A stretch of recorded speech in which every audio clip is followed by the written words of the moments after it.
নমস্কার বন্ধুরা, আমার চ্যানেলে আপনাদের স্বাগত। আমি আজকে ধোকার ডালনা রান্না করে দেখাবো। সেই জন্য আমি নিয়ে নিয়েছি বেঙ্গলি ধোকার গিটসের যে প্যাকেট হয় সেই প্যাকেট। আপনারা চাইলে মটর ডাল ভিজিয়েও ধোকা করতে পারেন, তা আমি এটাই নিয়েছি। তাই এর মধ্যে আমি ধনে গুঁড়ো, জিরে গুঁড়ো, অল্প নুন, মিষ্টি এসব দিয়ে আমি এটাকে ভালো করে জল দিয়ে মাখিয়ে রেখে দেবো। তা দেখুন, আমি একটু জল দিলাম, জল দিয়ে আমি মাখাচ্ছি। মাখিয়ে এটাকে ঢাকা দিয়ে কিছুক্ষণের জন্য রেখে দেবো। আপনারা চাইলে সঙ্গে সঙ্গে করতে পারেন, তবে রাখলে পরে একটু ভালো হয়। সেই কারণের জন্য আমি এটাকে জল দিয়ে মেখে রেখে দেবো। তা জল দিয়ে মাখা হয়ে গেছে, এবার আমি ঢাকা দিয়ে কিছুক্ষণের জন্য রেখে দেবো। তারপরে এবার কড়াইতে আমি তেল দেব। তেল গরম হয়ে গেছে, একটু বেশি করে তেল দেবেন। তারপরে আমি ধোকার ডালটাকে ভালো করে ভেজে নেব, মানে একটা ডো মতন করে নেব। ভাজবো মানে ডো মতন করে নেব। তা মোটামুটি দেখুন নাড়াচাড়া আমি করছি। এবার একটা ডো মতন হয়ে গেছে। এবার একটা থালার মধ্যে তেল লাগিয়ে এই ডোটাকে আমি ঢেলে নেব, দিয়ে হাত দিয়ে ট্যাপ করে একটা সাইজ বানাবো। আপনারা যেরকম চাইবেন সেরকম বানাতে পারেন। যদি পাতলা চান পাতলা করবেন, বা যদি একটু বেশি করে করতে চান সেভাবে করবেন, বা ছোট করতে চাইলে একটু ছোট করবেন, মোটা যদি করতে চান। আমি মোটামুটি এরকম করেছি। নিয়ে এটাকে একটু ঠান্ডা হতে দেবো। ঠান্ডা না হলে এটাকে ভালো মতো কাটা যাবে না। তাই এবার আমার মোটামুটি ঠান্ডা হয়ে গেছে। এবার আমি ছুরি দিয়ে কাটছি। তা ছুরি দিয়ে কাটার সময় আপনারা একটা লক্ষ্য করবেন, আপনারা সোজাসুজিও ছুরিটা চালাতে পারেন, অথবা সাইড করে চালালে পরে ধোকাটা বরফি আকারে হয়। আর সোজাসুজি চালালে পরে স্কোয়ার আসবে। দেখুন এরকম বরফির মতন আকারে আমি কেটে নিচ্ছি ধোকাটা। কাটা হয়ে যাবার পর এটাকে আমি ছাঁকা তেলে ভাজবো। এবার কড়াইতে তেল গরম বসিয়ে দিলাম।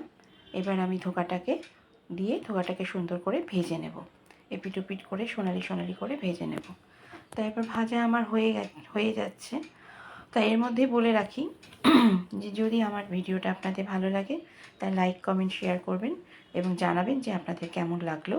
আশা করি নিশ্চয়ই ভালো লাগবে, এবং খেতেও এটা খুব ভালো হয়।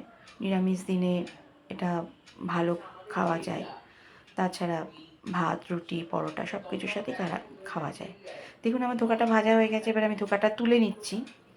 ধোকাটা তুলে নিয়ে এইবার আমি সেই কড়াইতে ধোকার তেলটার মধ্যে আমি কিছু করব না, কারণ ওটা গুঁড়ো গুঁড়ো পরে আমি আলাদা করে আবার তেল দিলাম। সর্ষের তেল দেবো। এবার সর্ষের তেল দিয়ে এর মধ্যে জিরে ফোড়ন দেবো, দিয়ে আলুগুলোকে ভেজে নেব। এবং আলুগুলো ভাজতে ভাজতে আমি এর মধ্যে একটু হিং দেবো। আমি ডাইরেক্ট তেলে হিং দিই না, কারণ অনেক সময় হিংটা তিতো লাগে, তিতো হয়ে যায়, বেশি পুড়ে যায়। ওই জন্য হিংটা আমি পরে দিলাম। আপনারা চাইলে আগেও দিতে পারেন, আবার এর মধ্যে তেজপাতাও দিতে পারেন ফোড়ন, আমি দিই না। আর এর মধ্যে দিয়ে দিলাম আমি জলে গুলে রেখেছিলাম ধনে, জিরে, শুকনো লঙ্কা, কাশ্মীরি লঙ্কা, হলুদ, এটা দিলাম। আর টমেটো, আদা আর কাঁচা লঙ্কার পেস্টটাও দিয়ে দিলাম। বেশ অনেকটা জলই হয়েছে। আমি আর আলাদা করে এখানে জল দিচ্ছি না, ওই জলটাতেই আমি কষাচ্ছি। তো এবার দিলাম পরিমাণ মতো নুন এবং চিনি দিয়ে দেবো। এবার আপনারা নুন চিনিটা আপনাদের আন্দাজ মতন আপনারা দেবেন। আমি একটু মিষ্টি মিষ্টি খাই অবশ্য, সে কারণে আমি একটু বেশি করে মিষ্টি দিলাম। তা এটা নিরামিষ ধোকা, নিরামিষ দিনে করবেন, ভালো লাগবে খেতে।